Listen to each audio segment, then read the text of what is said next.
basically two brothers, Kieran and Jerry O'Sullivan. They had a site down in Dingle that used to be an old fish farm, and it was during the recession, so basically a lot of businesses had sort of closed down and everything down there.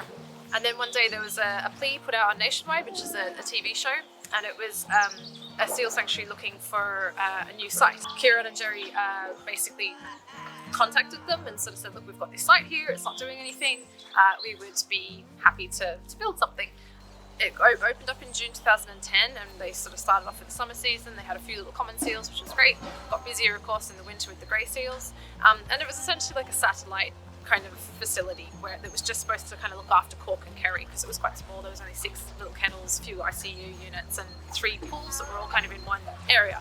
The first year, so 2010 right through 2011, summer and winter seasons, they went well. And unfortunately then, the winter of 2013, we had a succession of really nasty storms that ended in Storm Darwin, which basically flattened the rest of the sanctuary down in Dingle. Completely destroyed it, and we thought, this is it, we're going to close now. And I said, as a last ditch kind of effort, because I was so upset thinking we were going to close and there'd be nowhere for the seals to go, Kieran, who is my husband now, that's a whole other story, I only meant to be in Ireland for 6 months, and came here, worked with the seals, fell in love and never left. So he happened to have some friends that lived in Courtown that were from Kildare, and they knew the board of directors that looked after the old sanctuary site in Courtown. They agreed to let us rent the facility. So basically we said we'd give the whole challenge a go, and we rebranded completely. We renamed ourselves Seal Rescue Island, and we had the big challenge of moving everything over. Eventually we got them all over here and got them settled in and got the place tidied up, and it was a mess. Like, everything had fallen down. The pools were like filled knee to waist deep in muck and mud and leaves, and fences fallen down, baths were broken, glass was broken on the kennels. So we had to absolutely just repair and replace everything.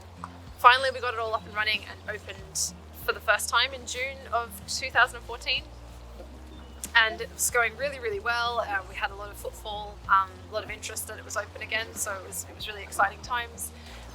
Unfortunately I got really sick then, and it turned out that I was pregnant and that was a bit of a hiccup, I suppose, because suddenly I wasn't able to work with seals anymore, and we had to move out. And at that point the centre really started to, it looked like there wasn't much of a future here, because obviously without us sort of being the driving force behind it, finding someone else crazy enough to come and look after it was pretty slim. And I managed to put out a bit of my feelers out into the animal community. Thankfully, our very last volunteer back when we were in Dingle, Melanie, she was the last one to leave back in 2013, was free, and I said, do you fancy coming and running a seal sanctuary or a seal rescue centre? And she surprisingly said yes. Since Melanie came here, like, the place has just gone from strength to strength to strength, and now the future of Seal Rescue Island is really bright. It has a really wonderful future ahead of it. So when I first started, it was basically just myself and Sam and maybe one other long-term manager. We were absolutely in the trenches together, just putting in everything that we could. So I ended up working, I believe, for a month and a half straight, no days off, working 60, 70 hours a week, putting absolutely everything into this. This is not a job that you work for a paycheck. Everyone we rely on is here because they're committed to the cause and they're committed to the work. I remember when I first got to Courtown, there were people literally that lived in Courtown that had never heard of the Seal Rescue Center. I don't know how that's possible, but we did not have a lot of support. We made a very big effort to start building partnerships within our immediate community and then branching out from there. And just knowing that we had to earn that reputation. It was not going to be handed to us. Slowly but surely, we started getting support and we started getting recognized. And then, you know, the media started showing up. We started getting on TV and newspaper and magazines, so then more people heard about our work and more people wanted to support our work. Nobody wants to join a sinking ship. except for me apparently.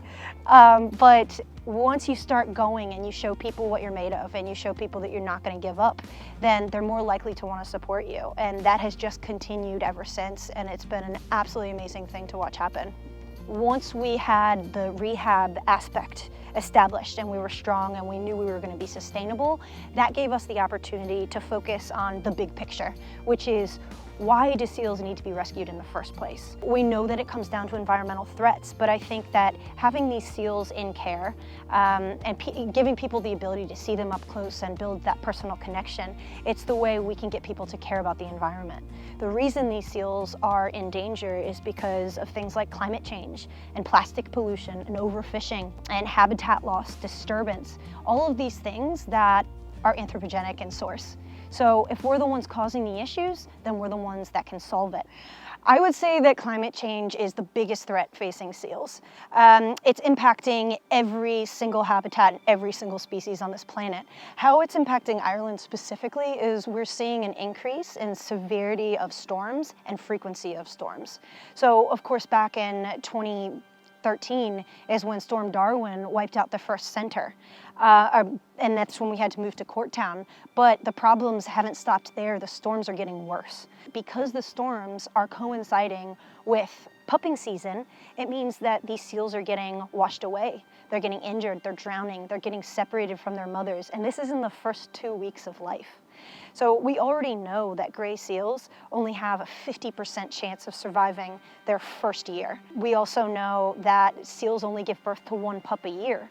So when there's big storms that come in and 80% of pups on a given beach are wiped out, then that's going to have a really big impact for the long-term population. We're seeing coastal erosion, we're seeing sea level rise. That means nice, safe haul-out sites that these seals rely on to give birth to their young no longer exist. There's very few safe places where a seal can go that's inaccessible to humans. So between climate change and habitat loss and direct human disturbance, these guys have very slim chances of surviving just their first couple of weeks, let alone into adulthood where they can actually reproduce. So it is our responsibility as humans to not only rescue and give every seal that we can a second chance at life, but to try to address the issues, to mitigate why they need to come in, and so we can protect the wild seals. It's not just about the individuals in our care, it's about the wild populations that they represent. For every seal that we rescue, there's probably 3 or 4 that are out there where people don't see or know about them. So we're giving them a voice, we're telling their story, and through that story, we're able to make the connection for people so they realize that the decisions we make every day, the way we interact with our environment, is directly impacting not only seals, but all the other species that rely on those same resources. Seal Rescue Ireland, of course, is the only seal rescue center within the Republic of Ireland. If we were not here doing this work, then there would be nowhere else for these seals to go. So they would be otherwise neglected. That right there is a very strong stance to stand on. You know, people want to support that. They don't want to see these animals suffering. Most of the seals that we rescue are in fact orphans. They're usually underweight and dehydrated, not having been able to thrive fully and hunt fish for themselves because they were separated from their mums too soon. I think that with the common seals we would definitely see more straight out orphans where they would have become separated from their mums. Or common seals spend a lot of time learning from observing their mothers once they've weaned, whereas grey seals, they're left to their own devices once they've had a good time with their moms and she's fed them all the milk that she can, and then when they head out on their own, that's when they might run into problems. They're born in the winter, so they would have a lot more to deal with regarding rough seas, bad weather, and they may not be able to thrive. My favorite seal of all time that we rehabilitated was Merida. She was rescued way back in 2016. She was entangled in discarded fishing gear, and it really highlights the issue of how taking care of fishing gear and ocean pollution is really important because it does affect their lives after all. She had to undergo surgery because there was a lot of damage to her eye, and it took her a very long time to heal from the wounds from the initial entanglement as well. It was a bit of a worry that she was with us so long that she may not get released and thrive by herself, but on her release day, she was released with 5 other seals, and she was the first in the water, and she popped up 5 minutes later with a fish in her mouth. So definite success story. This year's common seal season of 2020, it's been particularly tough for the seals. Back in June, when the pupping season would have started, there was a lot of unseasonable storm activity, and that led to a lot of them becoming orphaned prematurely. That meant that we had a really high influx of seals that needed our assistance and needing 24-hour care. That made it really tough compared to previous years. And we also have doubled our numbers, where we would usually get to the number that we're at now later in the season once the grey seals start pupping. So this year we have rescued 2 grey seal pups, both premature, early in August. The first one, Little Dipper, was a day before a previous record for early grey seals. We think that the pups are coming in earlier for the grey seals because their traditional pupping season of October, November is becoming increasingly stormy due to climate change, and therefore the mums would be using their innate ability to detect a good environment to raise a pup and doing it a little bit earlier when the weather is better in August. We rescue these pups that are in need and rehabilitate them to become wild adults, basically. They're released at the weight that they would be when they have weaned from their mothers, and they have to know how to eat independently. They have to have a healthy distaste for us behaviorally, and they have to show us that they can compete well for their feeds. With the common seals, it takes a lot of work. It takes a lot of training to get them to eat independently, because they learn that by observing their mothers. So therefore, we have to step in and be their mothers in that regard.